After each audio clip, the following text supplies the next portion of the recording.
Yes, ladies and gentlemen, welcome back to the channel. Hope everybody is doing well. And it is not Tuesday yet. It's Tuesday tomorrow. It's a day of tomorrow for me. But it's the day after the last day of the Premier League. And God damn, the season is over. And thank God for that.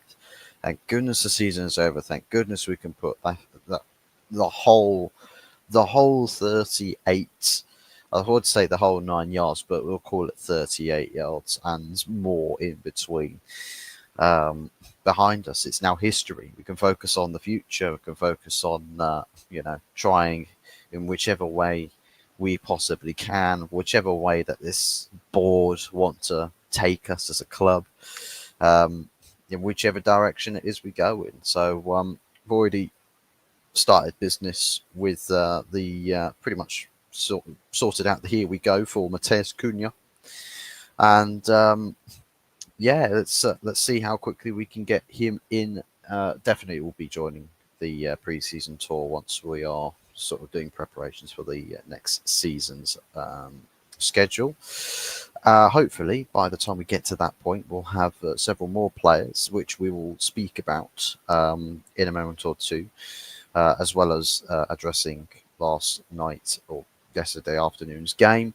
But I think since that it's sort of taken the headlines at the moment, and it's not something we really want to be having to talk about, or things that we really don't want to see happening. And honestly, I don't know what the motive behind it was, or what was going through the person's head whilst doing it, or where it's all come from. But I swear to God, if it is anything to do with football going through that guy's brain or woman's brain, I don't know who it is or what it is, then they've got some real fucking demented thoughts going on and serious issues that they need to sort out. And that's literally earlier today, where the Liverpool title parade, trophy parade for the Premier League, right? One of the first times that they've been able to do this in front of fans without COVID restrictions. And it's meant to be a time, right? It doesn't matter what club it is I support as a rival to Liverpool Football Club. It's a time where fans should be allowed and, coming together in the city of Liverpool to celebrate something that's really momentous for the football club of the city. And all of those fans, these many of these people, won't have been able so far in their lives to celebrate is out in the streets of Liverpool, their favourite club's Premier League title success. It's the first time for them, and to have it marred in absolute controversy with absolutely horrendous scenes,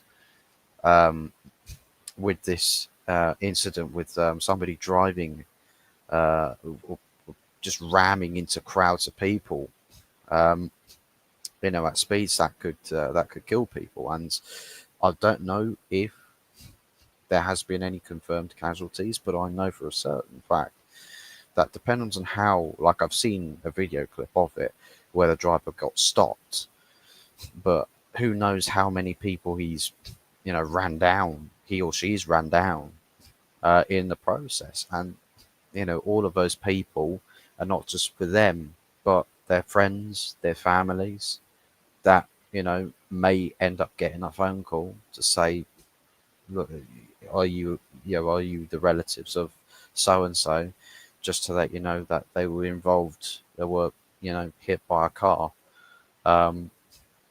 in I don't want to say it's terror related yet. We'll have to see what the police report is with it, but just horrendous scenes, absolutely disgusting, anti-humane behaviour from people. And it just feels like this, the world we're living in, the people that we have in this world, is the humanity is slipping away for many people, when really it should be us instilling humanity and bringing it closer. But God only knows what goes on in some people's heads to drive them to commit such heinous acts. So yeah, thoughts and prayers are with the victims of of this horrendous, um, I suppose, attack in Liverpool during the Liverpool's trophy parade, um, and hopefully those that are that have instigated the incident get get justice comes swiftly and in full force. No room for these fuckers in our world. Um, and of course, as I've said, thoughts and prayers with the victims, and speedy recoveries to anybody that has been injured by this. Um, Andy Herbert, hope you're well. Yeah, I'm doing good. Um, a little bit of a dampener with the incident in Liverpool. Literally, it's disgusting what's happened in Liverpool. Um, so yeah, fingers crossed. It's hopefully there's little to no casualties at all from earlier this afternoon. So yeah, so it's another season over. We've done 2 seasons now on The Good, the Bad, and the Ugly, and looking forward to season 3 with more banter and laughter, talking about our teams. Absolutely. I'm sure season 2 is going to be wrapped up very soon. And then onwards to season 3. And, I'm still waiting to get my P45 sent through from Tony for, losing the Europa League final in horrendous fashion. So, that's going to be. I'm still waiting on that. I've got to say, fucking aged fuzz. If this, you being a supporter of Manchester United makes you age, it's like what I've spoken about previously, like the space-time relativity.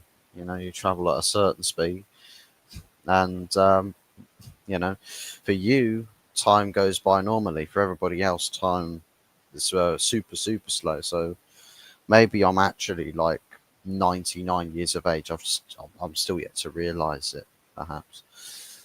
But yeah, we will see what goes on. We'll see what goes down. We'll see by the end of next season whether I look like Gandalf. Who knows? Maybe I'll look. Yeah, maybe I'll look like I've seen it all, done it all. Well, to be fair, I've got internet access. I'm pretty sure I've seen it all. You know, seen everything that people shouldn't really be seeing. So, it is what it is. Thankfully, I don't hold the portals to the dark web, so I don't have to worry about that. Me too, as an Arsenal fan, I pulled grey hairs out of my left last week. Damn, I wonder who put them there. Who put them there, Anthony? Grey hairs on your bullseye. God. It's never self-inflicted, that. Never self-inflicted. But yeah, man. So the season is done and dusted. Mateus Cunha has confirmed. Um, let's have a little play with this. Let's have a little ganders with this. Can I change? Can I change this? Hold on. Let me have a little ganders. So Emilia wonders if I can change this. Yeah. So 3, 4, 2, 1. And sort of look at um, various things with this. I think what we'll go with. That nah. Now, I already play around with it a lot more than I should do. It's bad habits, and it started early with me. Get too bored too easily. But yeah, we're going to sort of have a little look with not just like business that's happened or business that's happening, but speculation. Let's build a team here. Let's paint a picture. We are the artiste, um, and let's see what our team could be looking like next season with the players that we have been linked to. Now, starting with this,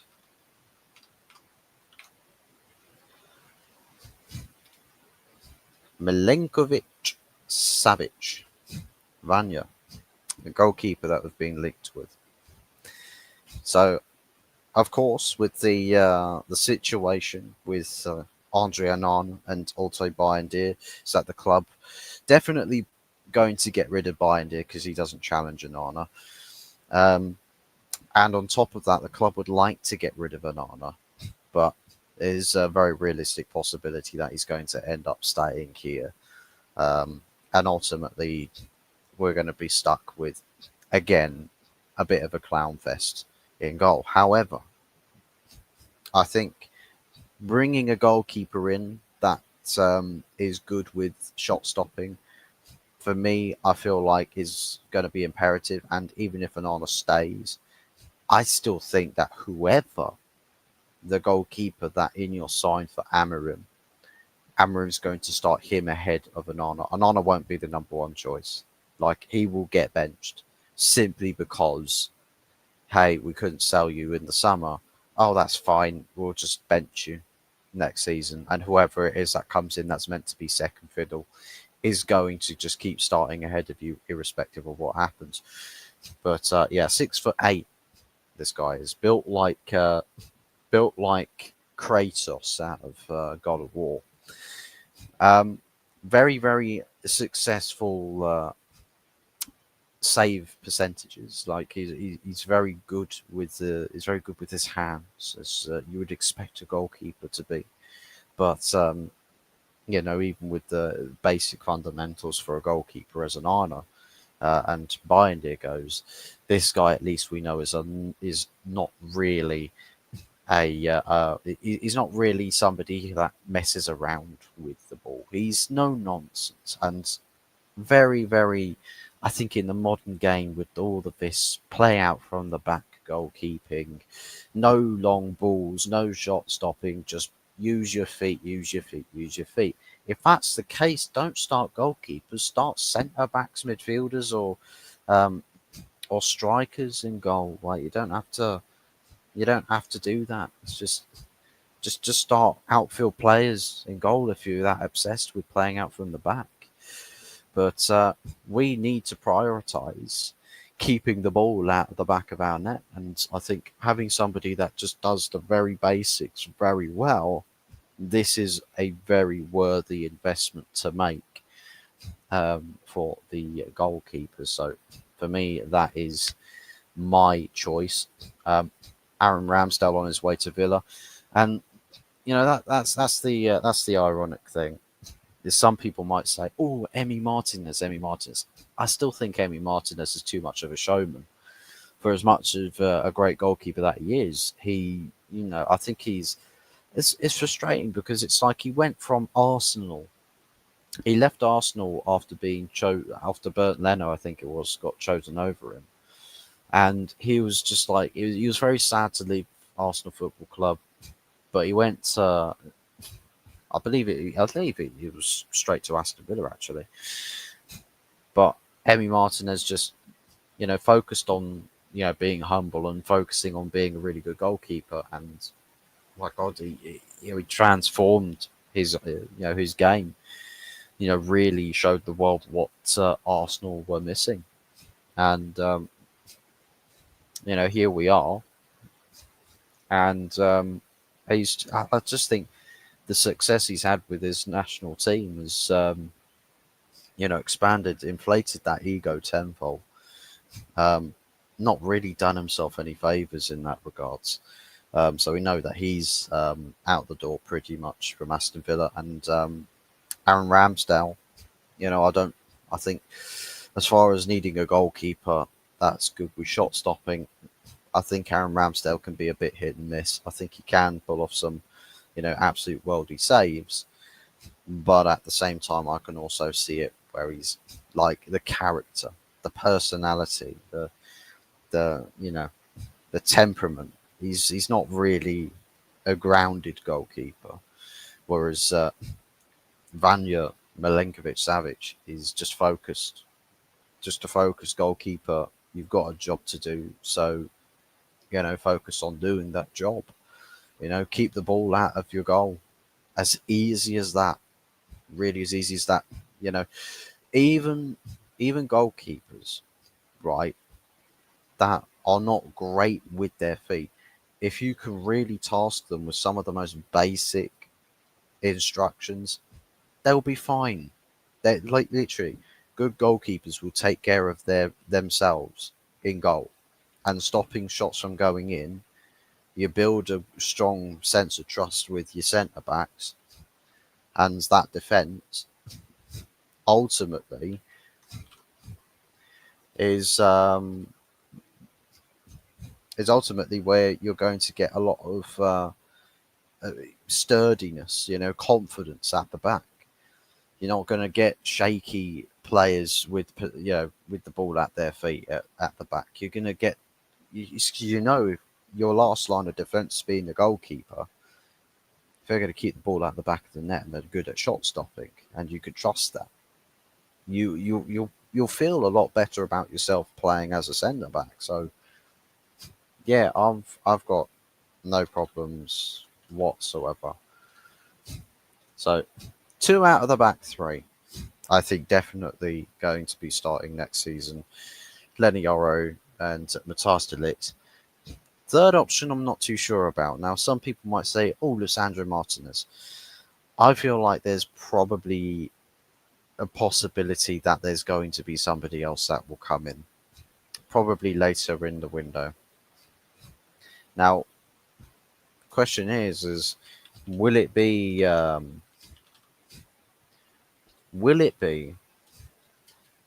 somebody signed to the club, or will it be somebody promoted from the academy? And I think with Aidan Heaven, it's very plausible that he gets a lot bigger, like an upscaled project coming into this season. I think it's important that he does get the opportunities to progress and to flourish with minutes in the team.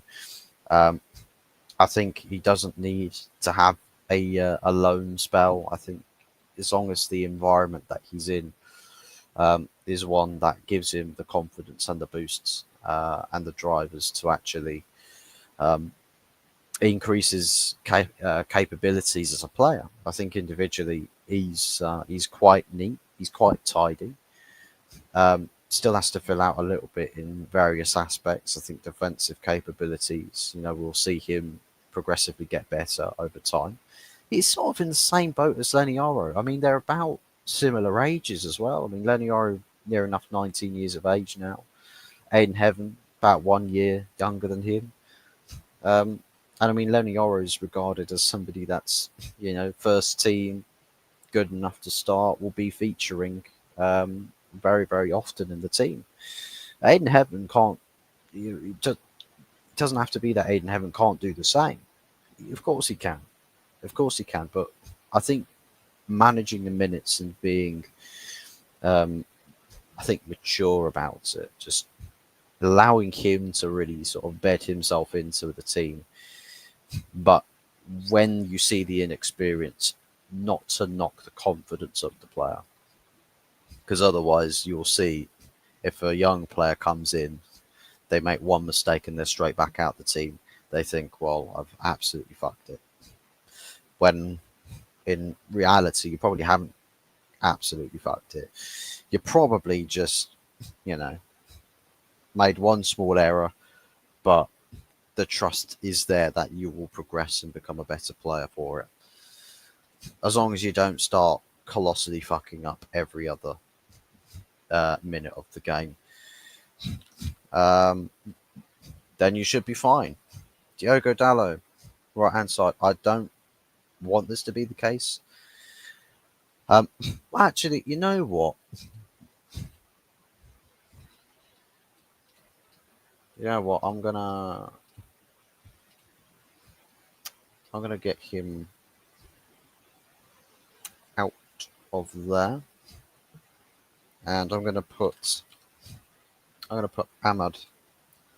I'm gonna put Ahmad in there because I think if you've got, I don't think Amarim is probably going to want to be quite as defensive going into next season as he was this season in terms of team shape and setup.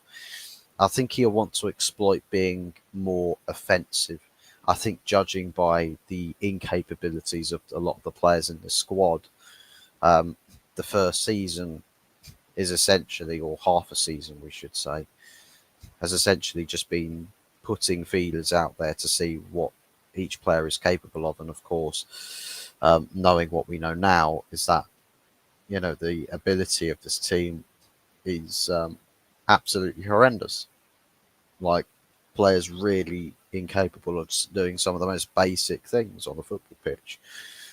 So, yeah, I do feel like this is, for me, I think this is probably going to be the direction that Amarim's going to go. We'll see what the integration is going to be with pre-season, because he he's spoken a lot about in press conferences about needing time on the training pitch, getting players up to speed, getting them ready, and getting them solid time with practicing a system. And for a lot of the players in key positions that are not capable of playing the system, um, we should see. Hopefully, we shall see those players moved on, and in turn, players that are more than capable for the system, um, they continue playing here. Uh, I'm going to put in a name of a player here that, for some weird reason, I don't know what it is, but I've seen so many people saying, "Oh my god, Agate has to be sold. Like, get him out the team. He's on the sale list, like ahead of various other players that you could argue should be sold a long time before." I mean, some people even I'd seen a sale list where Agate was on there, but Luke Shaw wasn't. Crazy stuff. Luke Shaw wasn't on their sell list, and it makes absolutely no sense. But Agate, off the ball, a lot of his work rate is really understated, and for a lot of the energy and the tenacity that he has. Now, the interesting thing is that Amarim's not really played him. He's been fully fit and available to play. Europa League final, unused substitution, didn't play. Not 1 minute. Not 1 minute. And then the last game of the season, Aston Villa, benched again, 0 minutes given. Why was Agate benched? Is Agate a player that Amarim does not see featuring in his system? I mean, it wouldn't, like, if Agate was to be sold, it wouldn't actually be the first time that Amarim has sold Manuel Agate. He's already sold him once before. So, yeah, I just think that it's intriguing to see whether there's anything, you know, that we should be worried about or concerned about that's happening behind closed doors, to as regards to Agate not playing the ending games of the seasons. Maybe we just prefer him not having any risk of any injury because he's just that important. I don't know. It wouldn't make any sense given that we had such an important game last Wednesday. Um, but let's see what happens in progression with the situation.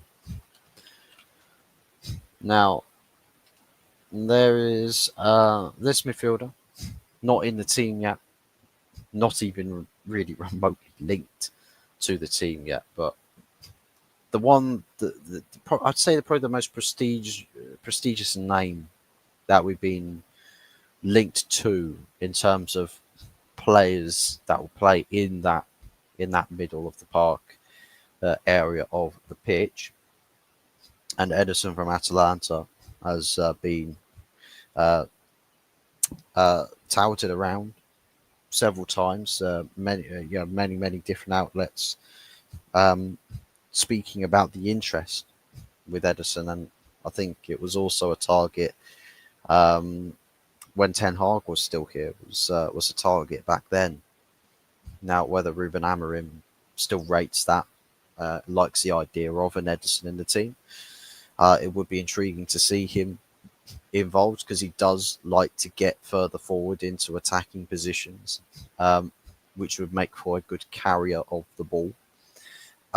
Ideal with helping connect play between the two holding mids and then your two attacking midfielders, plus also using the attacking ingenuity with creativity as to being able to allow the wing backs to essentially spread the play.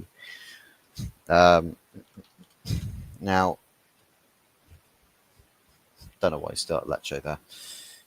Now, this here is quite an inexperienced um, side of the pitch, quite inexperienced, which is why I can imagine perhaps there will be a centre back signing of sorts, given that Johnny Evans and Victor Lindelof both have left um, on freeze.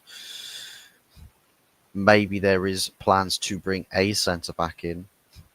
Um, Definitely for the short term, just so that Lisandro Martinez can get himself fit and back involved again, because he's not really going to be back until probably October, November time, perhaps, is when he'll probably be back by.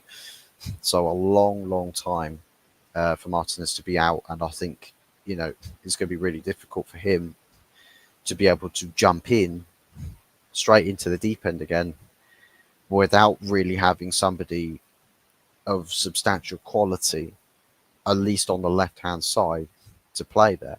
Now, Mazraoui is still going to be involved in the setup, so maybe Mazraoui could be playing somewhere over here. Yoro could push over this side, or De Ligt can go over.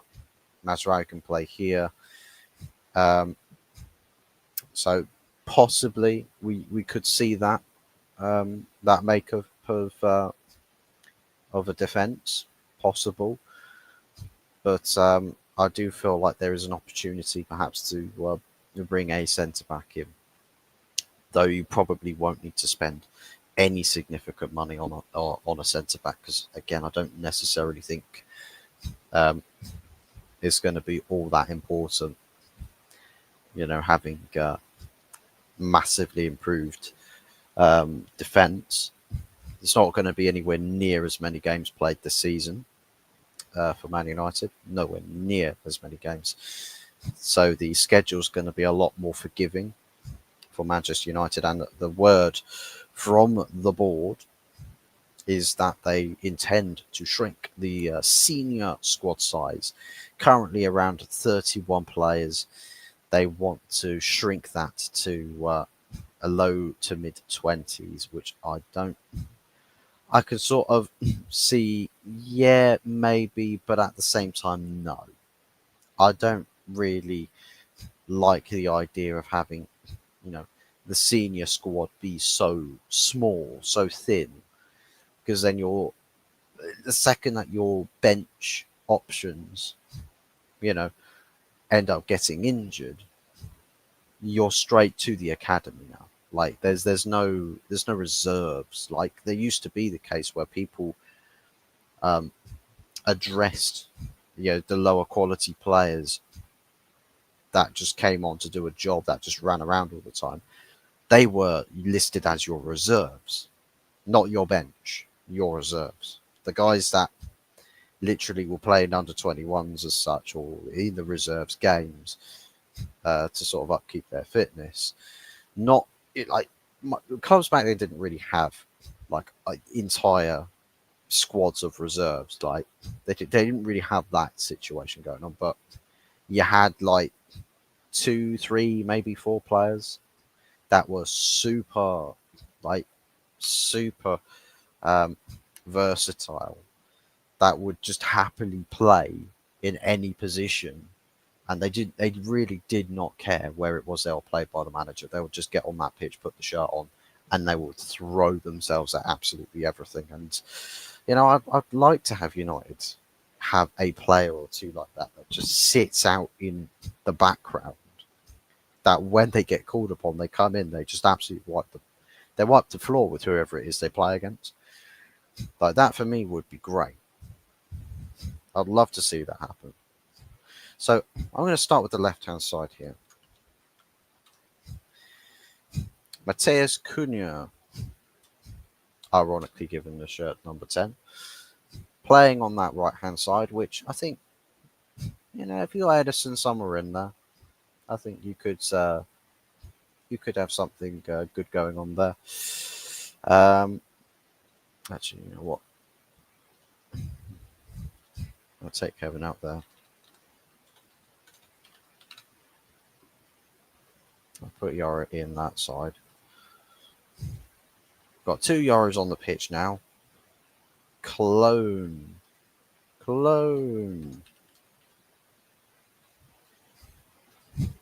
I'll just put Masraoui in there. So yeah, Cunha, the first signing of the summer, essentially, that we've agreed to with that £62.5 million release clause. We didn't pay the release clause. We basically are giving them a fee that matches the release clause, but it will be paid up in installments. 3 seasons worth of installments, so it will go up until 2027. So, of course, installments for 2025 summer 2026, and then the last payments subject to the 2027 summer transfer window. So, definitely, desperately need a player in the team, because we need players that have the eye for creativity, that have the ability to to create, to shoot, to finish. None of this crazy cut inside shooting from 50 yards. With Cunha, you will see a lot more urgency with the ball when he's in creative positions, and he will actually look for the pass with Cunha. He holds onto the ball relatively well. He's great with his dribbling, and he's got talent, he's got skill, he's got ability, and most importantly,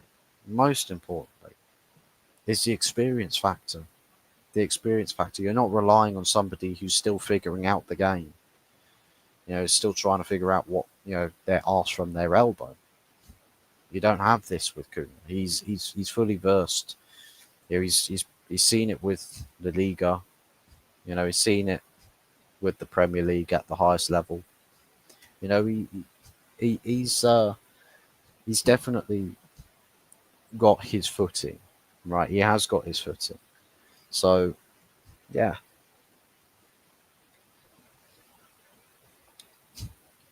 Now, this is where it gets a bit fun. A little bit fun.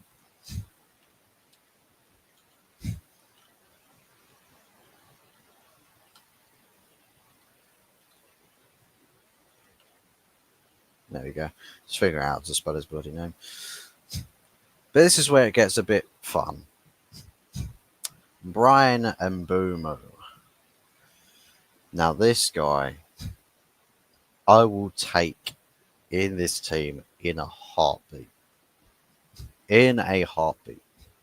20 goals, 7 assists in the Premier League this season.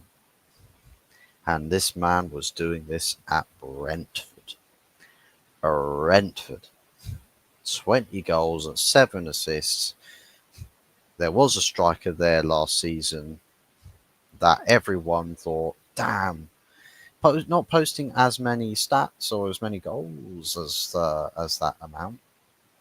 But people were raving mad about his ability to finish. But most importantly, yeah, suitable ability to create as well. And Mbeumo's got, again, experience in the locker, talent, know-how, work rate, pace, the tenacity, creativity. He is a very, I think, on the world stage, perhaps a criminally underrated player. I think he can do absolutely everything. Now, albeit, you know, does he do it consistently at the highest level for Brentford? No, he has his ups and downs. He does have his ups and downs. But if you give him an environment where he's coming in with other players from other clubs, other settings, other backgrounds, all into one team to find that next level, the shackle, like, I won't call them shackles for Brentford because I think that's a bit harsh for Brentford. But that glass ceiling, I think you remove that glass ceiling at the very most, remove that glass ceiling. At the very least, you just push it a lot further up. Mbeumo has the ability to reach new heights, and I think, imagine that on the right hand side, you've got Mbeumo playing a little narrower with the ability he's got, and then you've got Amad Diallo come running in from, from the outside of that fullback, tuck in the go the long way round. You know the you know the Ivorian Messi, they like to call it. I don't. He's not the Ivorian Messi, guys. He's just somebody that is good with dribbling, and then vice versa. If Amad cuts inside, Mbeumo can be bought some time to find his run and just play it back to him.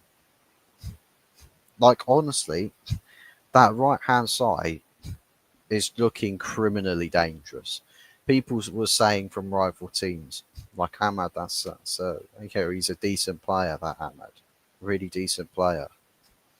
Just add another high scoring, really decent player who can play wide but can come more central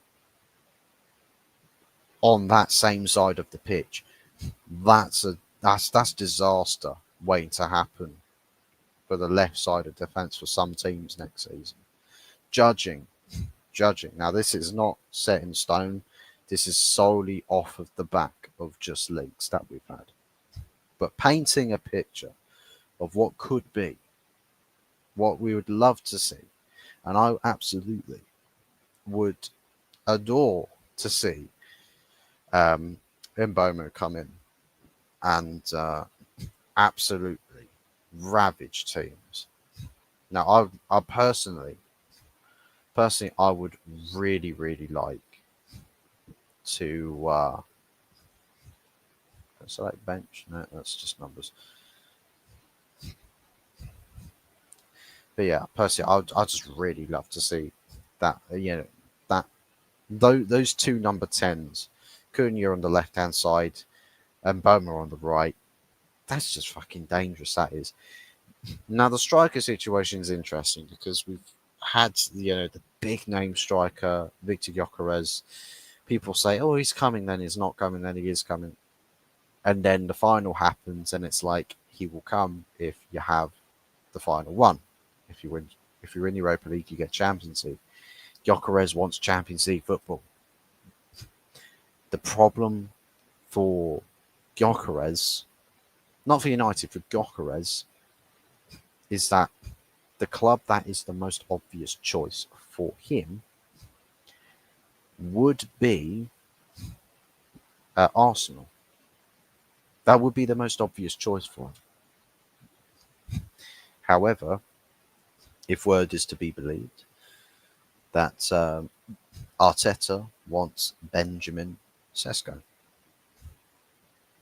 So I think if Arsenal, if it does, crack down to be just that, Arteta wants Sesko, that they start trying to do the business for Sesko. Chelsea, we like there's this back and forth with us and Chelsea for Liam Delap, right? United are absolutely convinced that they've got him. Then we hear that Chelsea now lead the race, and then it's back to United, and then it's back to Chelsea. Hypothetically, let's just say it happens, it drops. Liam Delap to Chelsea, here we go. United now need to look for alternatives. Some people will say Mateta. Some people are linking us to Jonathan David, but literally nobody of credible source has spoken about that. So that's probably not going to happen. But Mateta, possibly. Among other players, I'm sure there'll be other players that we will end up looking at should Liam Delap story go in the favour of Chelsea. But I would pay close attention to Gyökeres, because if clubs don't look at Gyökeres, I mean, City won't sign him. They've got Haaland and Marmoush. Chelsea would have just signed Delap, and then they've still got Nicholas Jackson there, so they'll probably not seek incentive. Arsenal, if they're chasing Sesko, they won't sign him. Liverpool, perhaps. I mean, they've already spent big money, or spending big money, with Wirtz, with Kirkej, with Frimpong. They absolutely could go for Gyökeres, but who knows? Who knows? Let's say Liverpool go down another road. Let's just argue that Liverpool go down another road. Who else is heavily linked with Gyökeres? Bayern have Harry Kane. Barcelona? Maybe. Barcelona, maybe. I think Real Madrid the next striker Real Madrid would, at all target would be Erling Haaland. So that's that. Don't think any Italian clubs really, and even if that's the case, United with money problems, and that's the weird thing, that United with money problems could still compete on a financial level versus Serie A clubs. Absolutely could. And I think that there is, whether the first choice options for club when it comes to Gyökeres, if those first choice clubs disappear, like the opportunity to sign for them goes, and the opportunity for them to sign him goes, Gyökeres might literally look at United being probably the only choice to move to, and then you can say, well, we can offer you this wage, we can offer you this guarantee of the minutes, we're in a bad situation right now, but with your striking input, you will put us right back at the very top. Right at the very top again.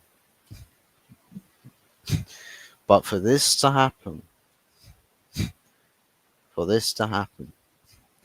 a lot of pieces of the puzzle need to fall into place. And there's so many of these pieces that just need to flip the wrong way. It's like if you write down, right, you predict the next, I'd say 5 to 10 coin tosses, what the outcomes of all of them are. You need to guess correctly with every single one. just for it to all fall into place. And I honestly think if there are no other alternatives for Gyökeres, he might actually just say, do you know what? It's not the worst thing in the world. It really isn't. If I'm looking to, to go up a level, oh, ironic, United are 15th. How is it going up a level, going from Sporting to United? I know, get those jokes in all you want. But it's just, you go up to the next level, to, as I've said with the glass ceiling with Brian and Bomo, that's the opportunity right there. Right? And I think getting somebody like Gyökeres into the team, really impacts the dynamic.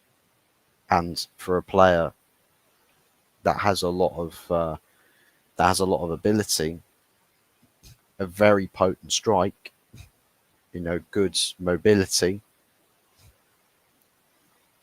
I think there's something to be said there.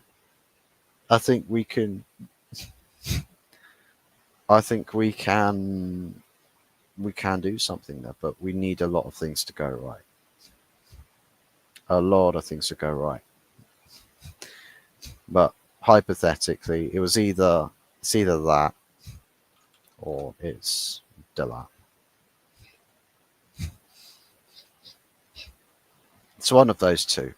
But I just think that with the striker market, the funny thing is I do really feel like there is more concrete attempts and action in the competition to sign Delap than there actually is with trying to sign Gyökeres.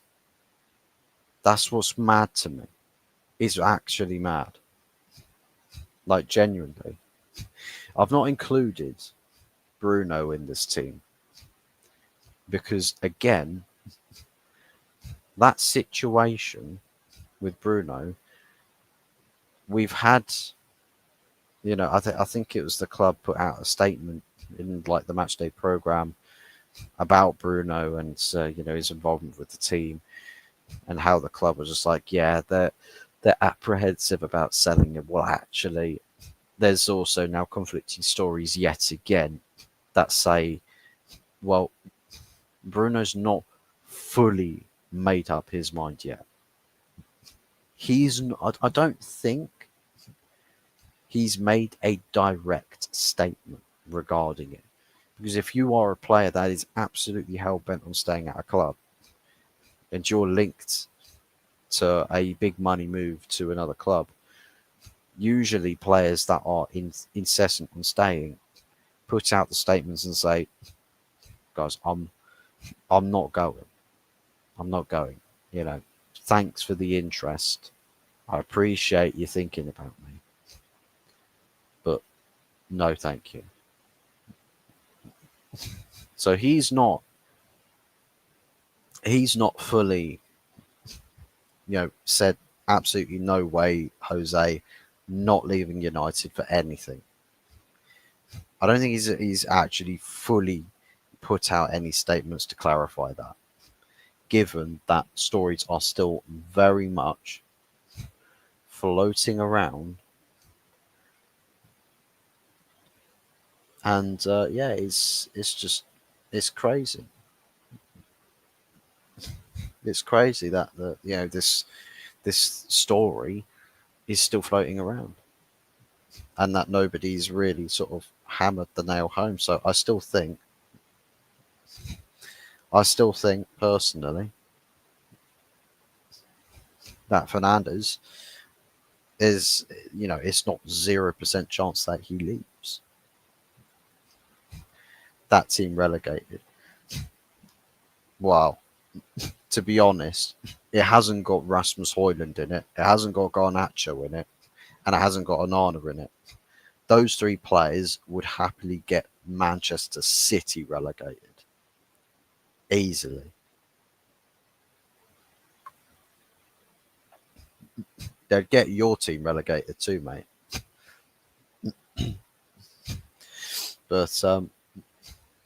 But yeah, I think judging that with this summer, the amount of signings that we need, the team, the way it functions, the way it plays, the dynamic of it all just needs to shift.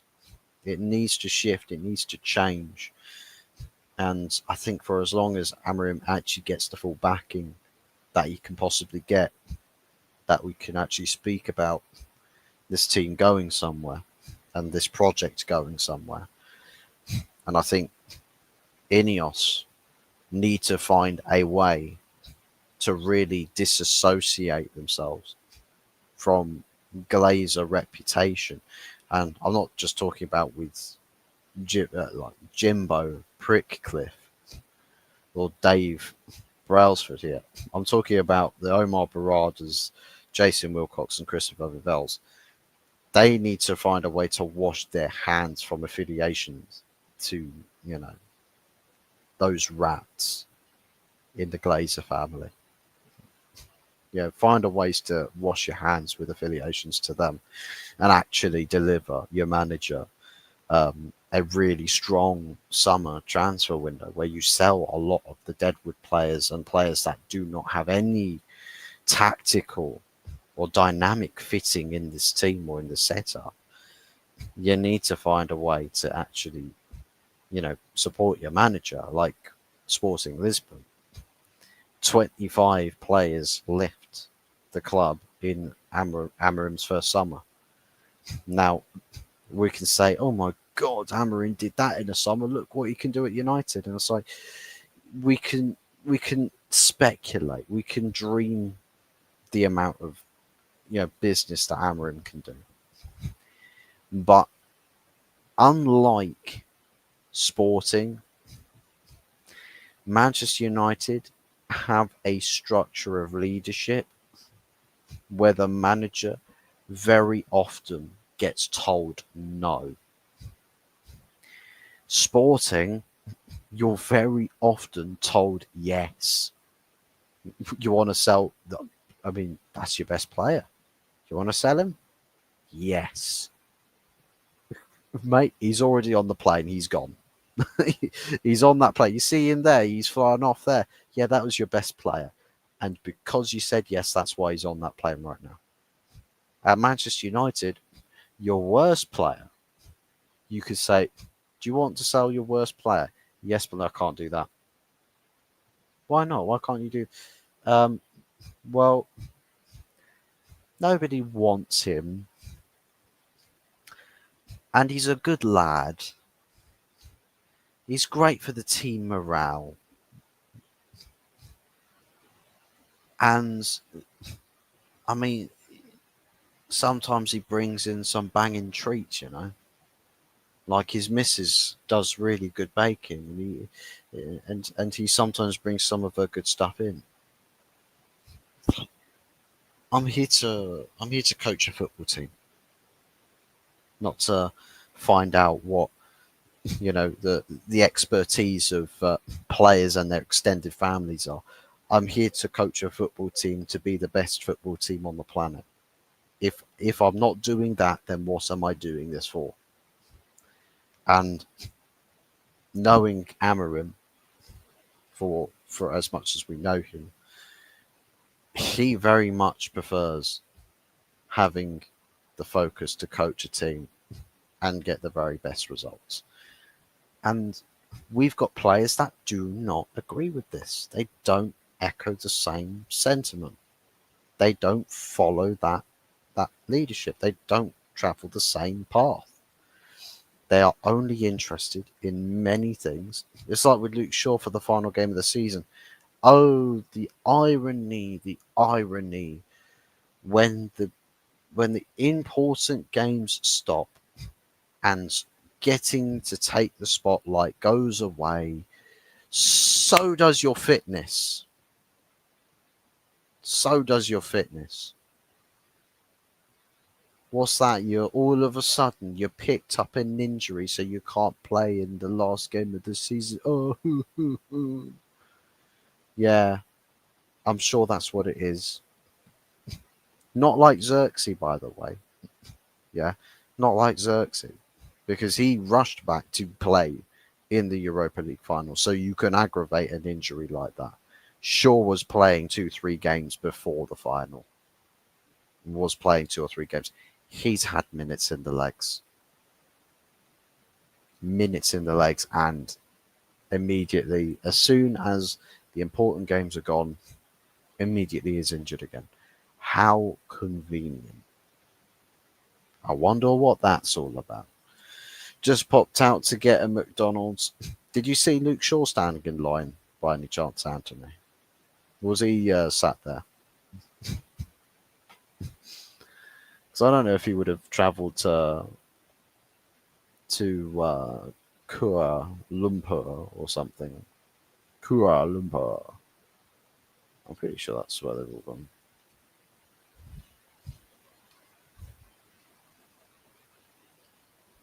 I think it's going to have the. So it got the squad list. No, doesn't even have the squad list. How horrendous that is. Does not even tell me. But yeah, I know you can't change a team overnight, Fuzz. Or overnight, but Fuzz, you need 6 or 7 players next season.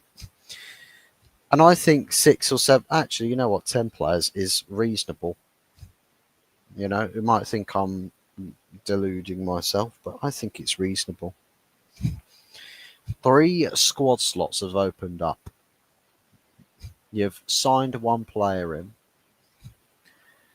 You're linked with 2 others or 3 others. You could have Buendia out. Could have, well, you're going to have Sancho out. Rashford, Anthony, Garnacho. Probably may have Casemiro out. Could have Hoyland out. So that right there is easily 7 players. That's without the 3 that have left on the freeze through contract expirations and retirement. So you could end up with 10 players leaving the club. That's possible. And Luke Shaw. That should be a guarantee. And then signing players, I mean, so we've got Cunha. Let's say we get Mbeumo. Get either Delap or Gyökeres or another striker. Get Linkovic-Savic, the goalkeeper, in. Getting a centre mid, someone to play alongside Ugarte.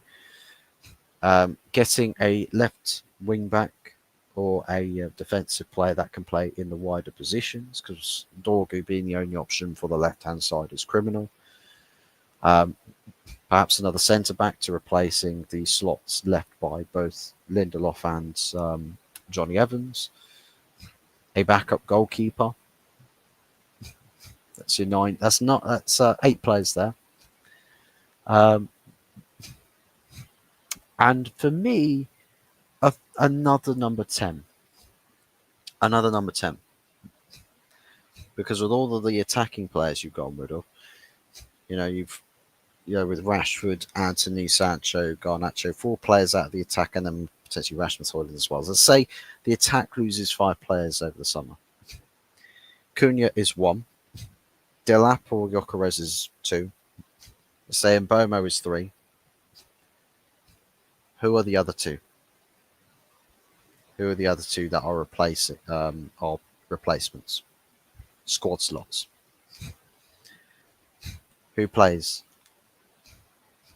So I see. For me, I would go with Cherki, Ryan Cherki, given that the demand for pricing is substantially low. I'd stick it'll be a smaller deal, but someone that's very capable. And I would say, well, look, the best part about it is that judging that you are great quality, if you ever start a game, there's a quality player to come off the bench to replace you. And if you are as good a quality as you believe you are, the player starting on that pitch will come off, will be subbed off for you. And you will go on and you will have your minutes to instill impact. That's literally, we can go from having players with no perceivable quality of depth, with no depth, to suddenly, hey, you've got options to start on the pitch as well as an option on the bench that is starting quality in an attacking position. And what good, would not hurt having the ability to be able to sub a player on and change the dynamic of the team in attack. And the opposition would not appreciate getting sort of, halfway through the second half, legs tiring or minds tiring, to then have someone who's very sharp in the mind and very sharp in their ability come onto the pitch in an attacking scenario and just start nitpicking through all of these little pockets that your defence is leaving for them. And I think Ryan Cherky would very much prove to be a feasible asset in that regards. And I think if you're only doing it for about 25 million euros, I think it is, that is just the most ridiculous. That's such a, for modern day fees as well for players, by the way, that is ludicrously low. Ludicrously low. And even then, even if he's like, oh, well, he prefers a club with Champions League football, sure.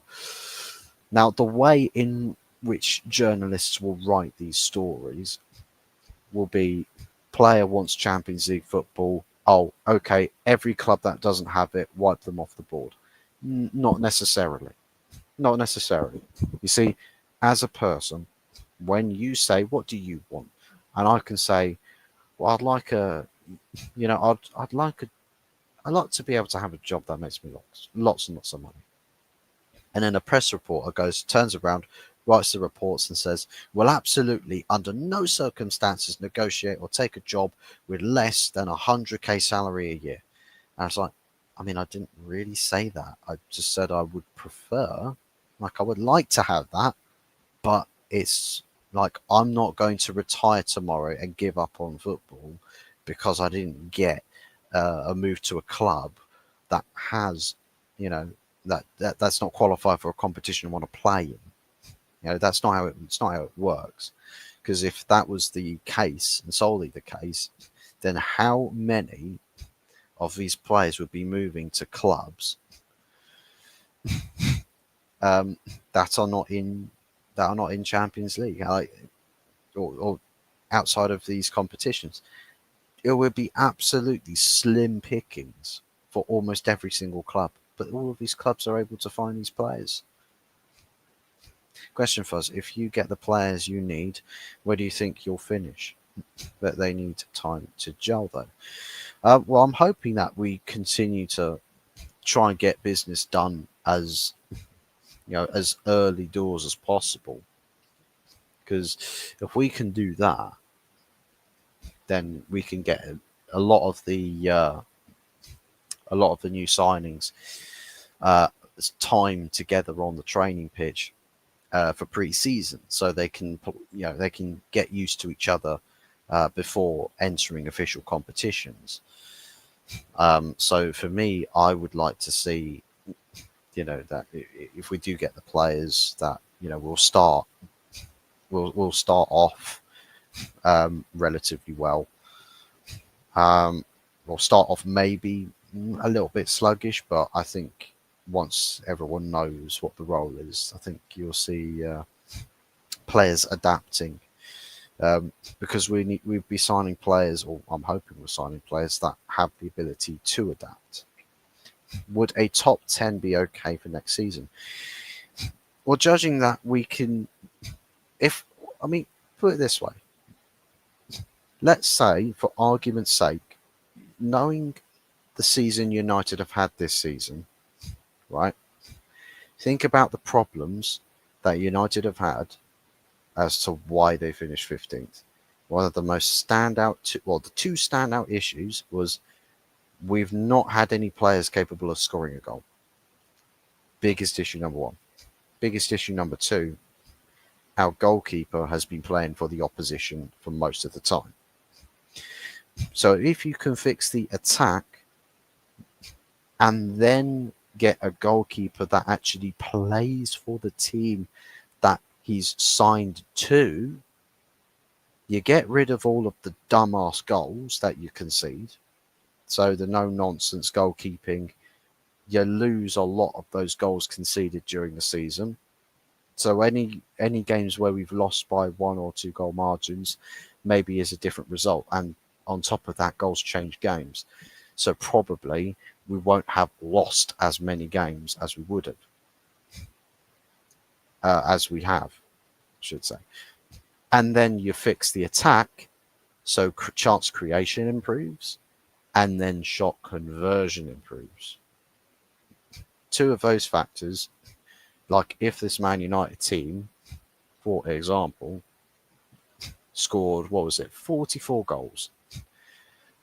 Let's say United were able to find an extra between 20 to 30 goals in a season, right? An extra 20 to 30 goals, which, judging by how many chances we've had at times during games, I think is actually was realistic for this team that we had, right? But they were just that absolutely god awful. Those 20 extra goals scored, right?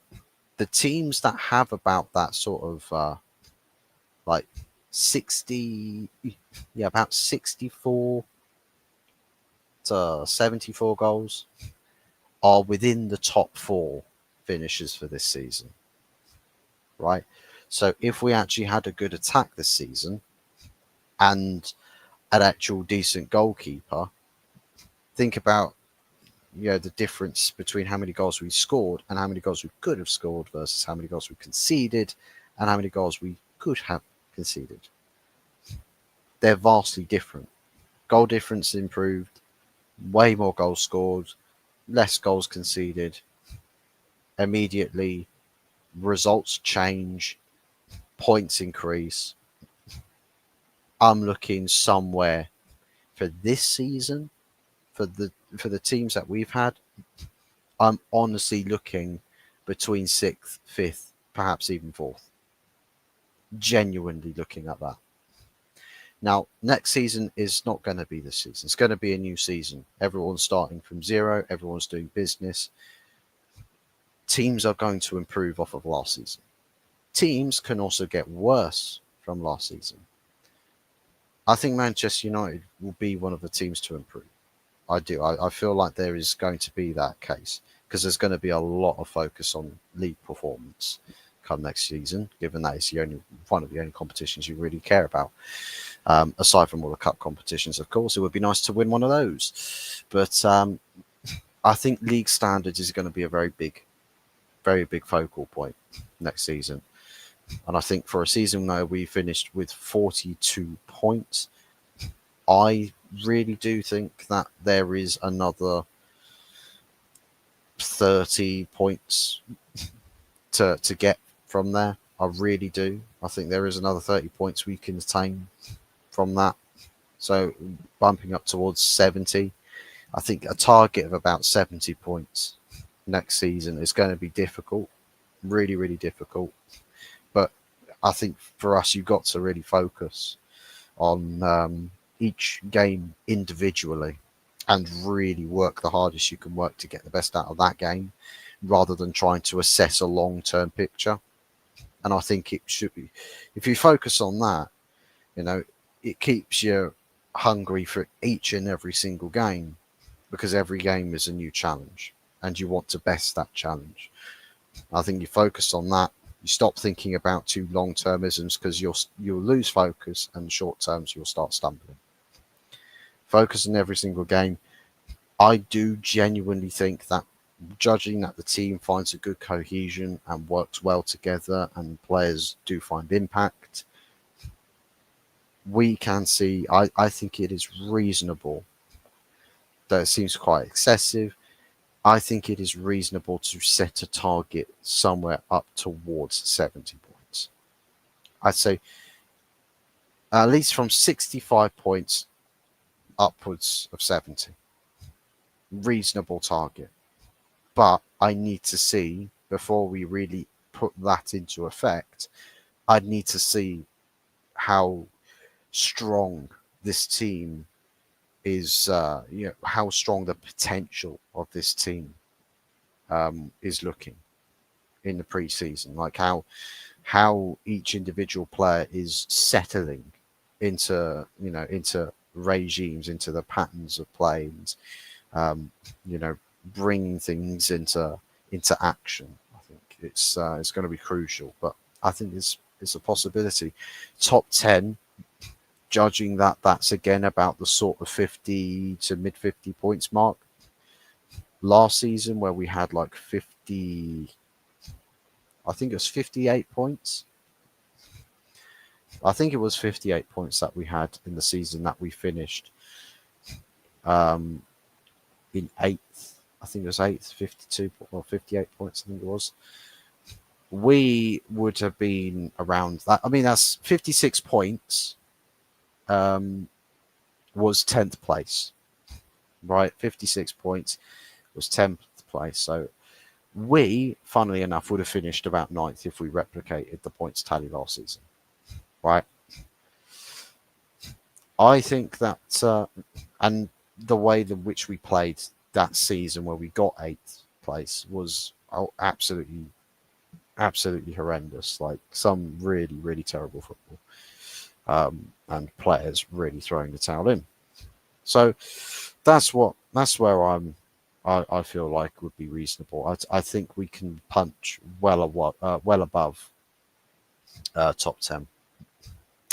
Judging that's the tally or the benchmark for a 10th spot finish being 50 something points. I think we can punch well above that. I do.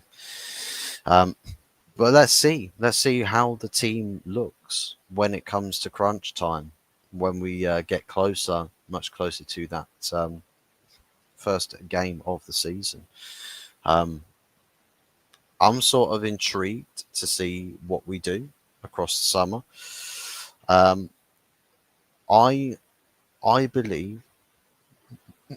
Now here you go again. See that now the Muppeteers are talking about Manchester United are very serious about Bomo. He would personally prefer a club in the Champions League, which is ironic because he plays for a non-Champions League club and has finished in a non-Champions League spot.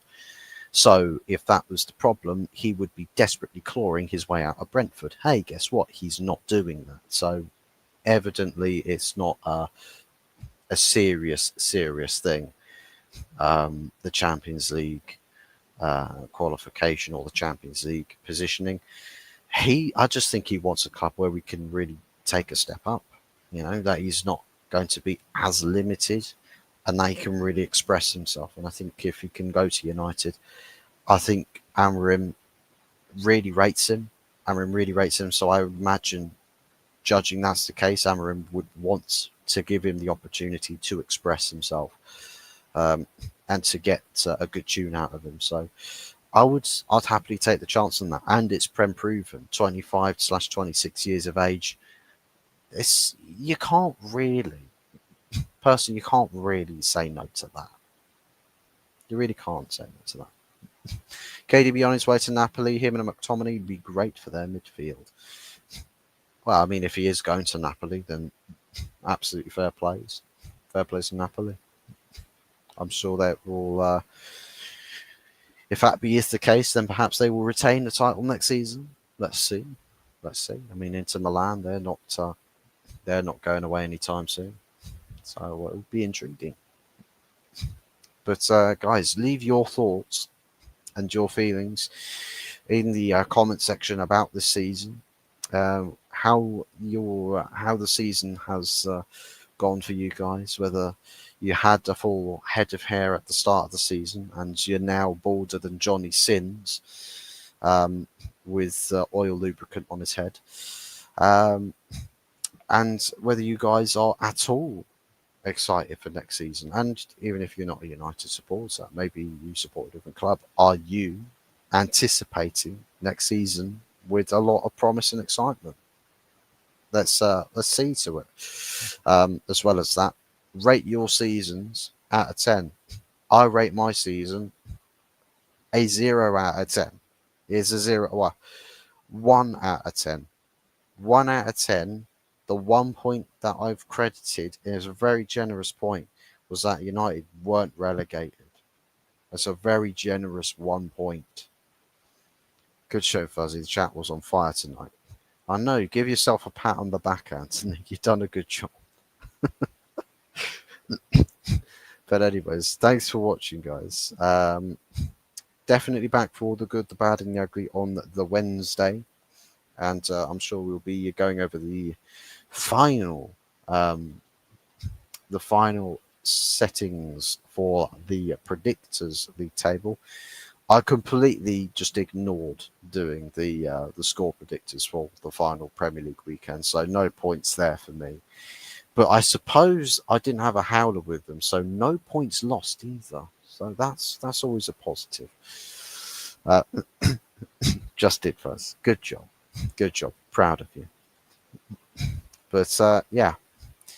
But yeah, guys, do be sure to check out Wednesday show. Should be an interesting one. I wonder how many episodes we'll have before the season ultimately wraps up and gets prepared for season number 3. Get to take a holiday, Anthony. Get to take a holiday from the good, the bad, and the ugly before we start up again. See you on Wednesday, Fuzzy. See you Wednesday too. But yeah. So thanks for watching, guys. Make sure you are smashing the likes and subscribe if you haven't done so already. But yeah, that's it from me for tonight. All the best. Take care. I did as well, I forgot score predictions. So did Tony. And maybe that's the best way to do it. See, if you don't want Tony to win, just don't put in score predictions so Tony doesn't remember to do it either. You're always on holiday. I know, I'm on holiday again tomorrow. But anyways, thanks for watching, guys. Take care. Enjoy the rest of your Monday nights. And yeah, stay blessed, stay safe. And yeah, we'll catch you guys next time. Bye-bye.